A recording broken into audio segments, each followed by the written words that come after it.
Okay, so it's now finally the time to talk about the subprime loan. Yeah, I was a bartender. Now I own a boat. You own a boat. So how many of these are adjustable rate mortgages?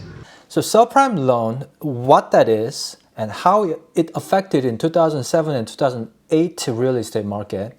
And if you're going to utilize that mortgage program, what you should know and how to position yourself so you don't get burned or hurt. Anyways, this is not financial advice. I'm just a real estate agent guy who want to bring you the most trustworthy real estate information. Welcome back to Tuesday Real Estate Update. So let's talk about what is subprime loan. Subprime loan is basically to give a mortgage, a loan to a borrower who has credit score less than 640 credit score. And because of that, they have a higher risk. And in return, the lenders are going to charge higher fees. And to compensate for that, to keep the monthly payment lower, they may start with variable mortgage. So do applicants ever get rejected? Seriously?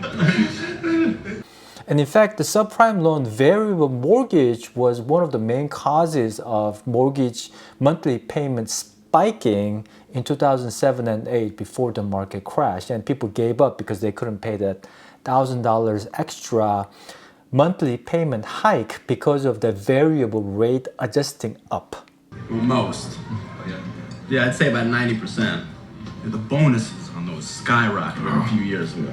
Adjustables are bread and honey. So. And as you know, those subprime lending mortgage companies, they shut down and they stopped making those loans.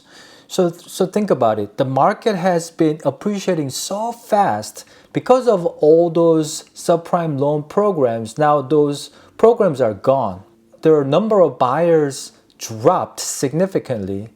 Housing demand went down significantly.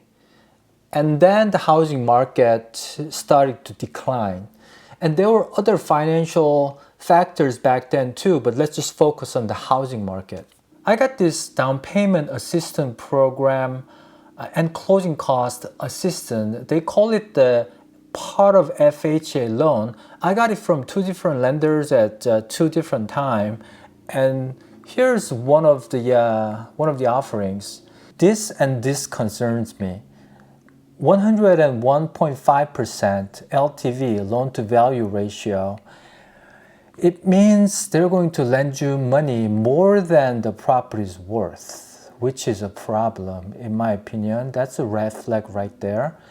The other red flag is right there. Lower credit score is acceptable. What does that mean?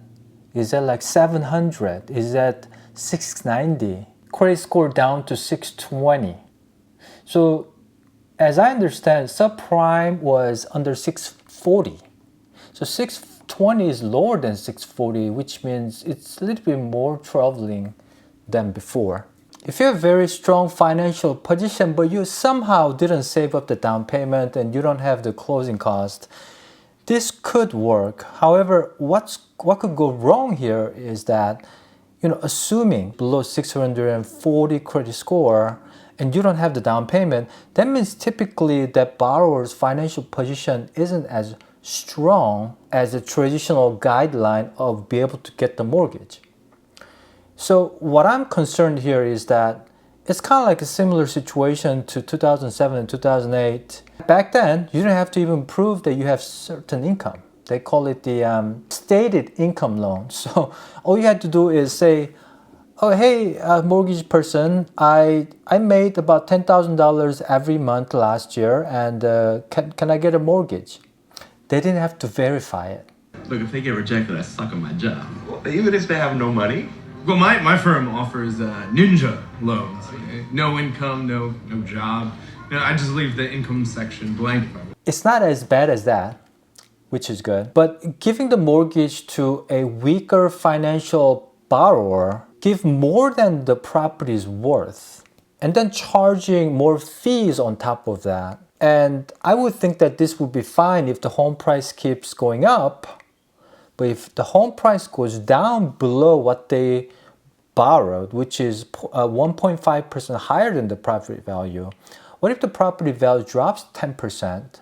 And what if the borrower got the variable mortgage on top of that? Then it becomes a problem. I make $2,000 on a fixed rate prime, right? But I can make $10,000 on a subprime adjustable. Trust me, I'm not driving a 7 Series. In fact, as I mentioned, the variable subprime loan in 2007 and 8 was the biggest problem. So if you're going to use one of these programs, make sure to understand the fee, how much you're paying more on the loan. Avoid variable assistance program as much as possible, because it's like you're going to have some unexpected mortgage hike if the rate goes even higher than 6%. Your monthlies could go up 200-300%. James says I can always refinance. Well, he's a liar. Two more things you might consider is buying something smaller than what you would like and what your budget is approved for. That might be giving you a little bit more safety net, because the monthly payment isn't going to be as high. And also maybe consider the cities with a lower price point. A lot of companies are now letting the employees work at home. This might be the time that if you're in San Francisco, come to Portland. If you're in Portland, maybe go to Idaho or maybe a cheaper city. That might give you more options.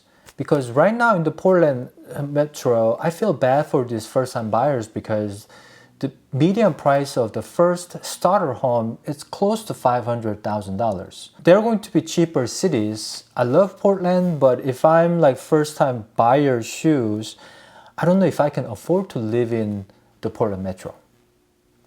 Or maybe drive out to like Forest Grove, which is about 45-50 minutes outside of the Portland metro. So make sure to understand what kind of loan that you're getting, the fee, and avoid the variable. Well, to me, this is subprime loans. It looks different, but it is subprime because they're giving loan to people who may not qualify, who don't have the down payment, giving more than the property value. This look a little bit troubling. And then the other worst case is that if these loans actually become really popular, and let's say like 20-30% of the buyers actually use this program, and in 2 to 3 years from now, in 2025, 2026, when things go south, this could be the sort of like weakest link in the housing market. Thanks so much for watching the Tuesday update. My name is Shawn. If you like this content, please hit the like button and subscribe, and I'll see you next time. Be safe out there.